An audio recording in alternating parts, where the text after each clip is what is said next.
வலி வருது அந்த மாதிரி தான் தலைவலின்னு நினச்சிட்டு இருக்கோம்.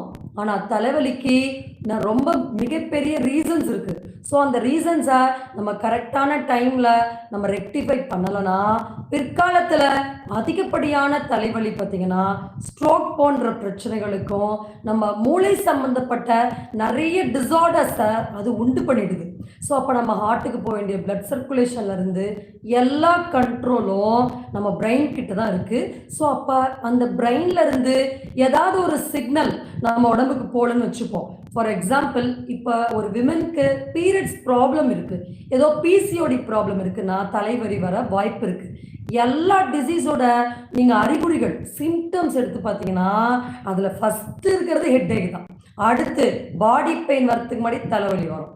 ஸோ நல்லா கவனிச்சு பார்க்கலாம். கான்ஸ்டிபேஷன் மலச்சிக்கல் பிரச்சனைகளுக்கு தலைவலி வரும். ஸோ அதனால நமக்கு ஒரு பெரிய டிசீஸ் இருக்குன்னு வச்சுட்டோம்.